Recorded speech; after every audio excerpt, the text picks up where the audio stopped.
अस्सलाम वालेकुम friends, welcome back to Top Smarties. आज हम बात करेंगे ड्रामा सीरियल शिकंजा की सेकंड लास्ट एपिसोड के बारे में। यहाँ पर अरहम बहुत ज़्यादा शर्मिंदा है फिज़ा से।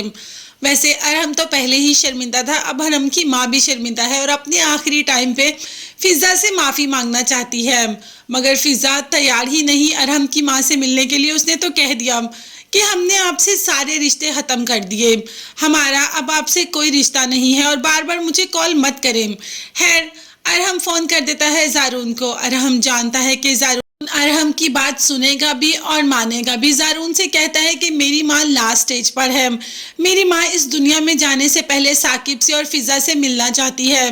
फिज़ा को तो मैं कॉल कर चुका हूँ मगर वो किसी सूरत भी अम्मा से मिलने के लिए तैयार नहीं। तुम फिज़ा को और साकिब को मनाओ कि वो आके पुप्पो से मिल जाएं। पुप्पो उनको बहुत याद कर रही है और अपनी माफ़ी मांगना चाहती है अपनी गलतियों की, अपनी कोताहियों की। ज़ारून ने कह दिया कि वो फिज़ा और साकिब को भेजने की कोशिश ज़रूर करेंगे, मगर कोई इतना खास जवाब नहीं दिया कि वाकई ही भेजूंगा, मगर हाँ ये कहा कि उनसे बात ज़रूर करूंगा और इस मामले को हल करूंगा। खैर फिज़ा और साकिब आखिरी टाइम पर अपनी पुप्पो से मिल ही आते हैं। पुप्पो की हालत ही ऐसी नहीं होती कि वो कोई जवाब दे सके या पुप्पो की बात से इनकार कर सके। ना चाहते हुए भी पुप्पो को माफ़ करके घर आ जाते हैं और अरहम ने कॉल पर बिल्कुल ठीक बताया था, पुप्पो की तबीयत बिल्कुल भी ठीक नहीं है।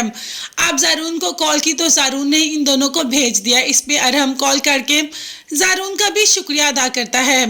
बात करें अगर फ़िज़ा की तो फ़िज़ा जाना तो नहीं चाहती थी, मगर ज़ारून का कहा और अपनी सास का कहा नहीं टाल सकती। जैसे ही घर आती है तो अचानक किसी काम से रानी के कमरे में चली जाती है और रानी की ही कबट खोलती है तो एकदम हैरान और परेशान हो जाती है।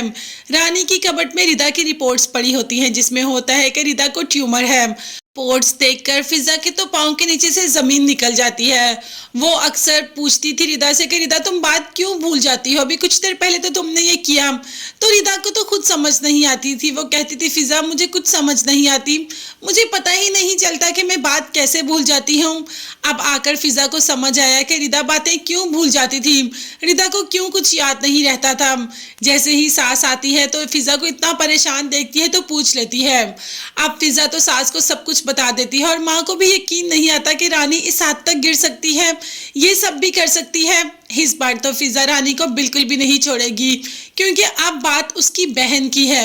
वो तो साकिब को सब कुछ बता देगी और वो भी सारे के सारे सबूतों के साथ। है साकिब को रिपोर्ट्स दिखा देती है और कहती है कि रानी ने हमें धोखा दिया, हमारी बहन इतनी बीमार थी और रानी ने हमें कुछ नहीं बताया। रानी एक बहुत ही ज़्यादा मतलबी औरत है, वो सिर्फ खुद को पसंद करती है, अपने आगे तो वो किसी को पसंद ही नहीं करती। साकिब भाई मैंने शादी करने से पहले आपको कहा था कि ये औरत ठीक नहीं और देखें इसने हमारे साथ ऐसा ही किया। अब तो साकिब भी बहुत गुस्से में आ जाता है और रानी को कहता है कि आखिर तुमने क्यों नहीं बताया कि मेरी बहन इतनी मुश्किल से गुजर रही थी। है रानी के पास तो इन बातों का कोई जवाब होता ही नहीं। वैसे भी ड्रामा एंड होने वाला है तो रानी को तो अपने कियों की सज़ा मिलनी ही मिलनी है। आप बताएं आपको ये ड्रामा कैसा लगता था और इसकी जगह पर जो ड्रामा नया आने वाला है उसका कितनी शिद्दत से इंतजार कर रहे हैं, कमेंट्स में ज़रूर बताइएगा। चैनल को लाजमी सब्सक्राइब कीजिएगा, बेल आइकन भी प्रेस करें ताकि हर वीडियो आप तक बआसानी पहुंच सके। अपना बहुत ज़्यादा ख्याल रखिएगा और अपनी कीमती दुआ में मुझे और मेरी फैमिली को भी याद रखिएगा। नेक्स्ट वीडियोस तक के लिए अल्लाह हाफिज़, bye bye and take care.